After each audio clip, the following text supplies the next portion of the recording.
ತೇಜ್ ಪ್ರಭು ನ್ಯೂಸ್ಗೆ ಸ್ವಾಗತ. ಬೆಳಗಾವಿ ಜಿಲ್ಲೆಯ ಹುಕ್ಕೇರಿ ಪಟ್ಟಣದಲ್ಲಿ ಭವ್ಯವಾಗಿ ದಿವ್ಯವಾಗಿ ಭಕ್ತಿಯಿಂದ ನಡೆಯುತ್ತಿರುವ ಶ್ರೀ ಮಹಾಲಕ್ಷ್ಮೀ ದೇವಿಯ ಜಾತ್ರಾ ಮಹೋತ್ಸವ. ಈ ಒಂದು ಜಾತ್ರಾ ಮಹೋತ್ಸವಕ್ಕೆ ಲೋಕೋಪಯೋಗಿ ಸಚಿವರು ಹಾಗೂ ಬೆಳಗಾವಿ ಜಿಲ್ಲಾ ಉಸ್ತುವಾರಿ ಸಚಿವರಾದ ಸನ್ಮಾನ್ಯ ಶ್ರೀ ಸತೀಶನ ಜಾರಕಿಹೊಳಿ ಅವರು ಭೇಟಿ ನೀಡಿ ದೇವಿಯ ದರ್ಶನ ಪಡೆದರು. ಇದೇ ಸಂದರ್ಭದಲ್ಲಿ ಅನೇಕ ಕಾರ್ಯಕರ್ತರು ಪಾಲ್ಗೊಂಡಿದ್ದರು.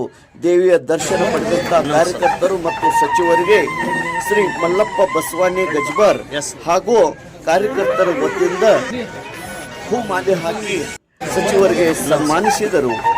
ಈ ಒಂದು ಕಾರ್ಯಕ್ರಮದಲ್ಲಿ ಉಪಸ್ಥಿತಿ ಶ್ರೀ ಮಲ್ಲಪ್ಪ ಬಸವಾನಿ ಗಜ್ಬರ್, ವಿಶ್ವನಾಥ್ ಸಾತಗೌಡ ಪಾಟೀಲ್, ಬಸವರಾಜ್ ಕಲ್ಲಪ್ಪ ಗೋಕಾರ್, ಶಿವಶಂಕರ್ ಜಟ್ಟಿ ಯಮಕನಮರಡಿ, ಶ್ರೀ ಬಸವರಾಜ್ ಲಖಮಗೌಡ ಪಾಟೀಲ್ ಉರ್ಫ್ ಬ್ಯಾಳಿ, ರಾಜು ಕಳಸನ್ನವರ್, ಮಾರುತಿ ಪವಾರ್, ಗಿರೀಶ್ ಪಾಟೀಲ್, ಬಸಗೌಡ ಪಾಟೀಲ್, ಜಯಗೌಡ ಪಾಟೀಲ್, ಶ್ರೀನಾಥ್ ಪಾಟೀಲ್, ಶಶಿಕಾಂತ್ ಬಾಬುಗೋಳ್ ನಿಂಗಪ್ಪ, ಅದೇ ರೀತಿ ಶಂಕರ್ ಬಾಬು ನಿಂಗಪ್ಪಗೋಳ್ ಹಾಗೂ ಮಲ್ಲಪ್ಪ ಬಸವಾನಿ ಗಜ್ಬರ್ ಹಾಗೂ ಅನೇಕ ಕಾರ್ಯಕರ್ತರು ಇಲ್ಲಿ ಸಚಿವರಿಗೆ ಮಾಲಾರ್ಪಣೆ ಮಾಡುವ ಕಾರ್ಯಕ್ರಮದಲ್ಲಿ ಪಾಲ್ಗೊಂಡಿದ್ದರು. ಭವ್ಯವಾಗಿ ಶಾಂತಿಯುತವಾಗಿ ಭಕ್ತಿಯಿಂದ ದಿನನಿತ್ಯ ಲಕ್ಷಾಂತರ ಭಕ್ತಾದಿಗಳು ಆಗಮಿಸಿ ದೇವಿಯ ದರ್ಶನವನ್ನು ಪಡಿತಾ ಇದ್ದಾರೆ.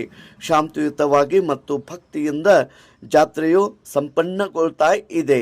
ಶ್ರೀ ಮಹಾಲಕ್ಷ್ಮಿ ದಮ್ಮಮ್ಮ ದೇವಿ ಜಾತ್ರಾ ಮಹೋತ್ಸವಕ್ಕೆ ಸಚಿವರ ಭೇಟಿ ನೀಡಿದ್ದು ವಿಶೇಷ. ಶ್ರೀ ಮಲ್ಲಪ್ಪ ಬಸವಾನಿ ಗಜ್ಬರ್ ಇವರು ಎಲ್ಲರಿಗೆ ಜಾತ್ರಾ ಮಹೋತ್ಸವದ ಶುಭಾಶಯಗಳನ್ನು ಕೋರಿದ್ದಾರೆ. ತೇಜ್ ಪ್ರಭು ನ್ಯೂಸ್ ಹುಕ್ಕೇರಿ.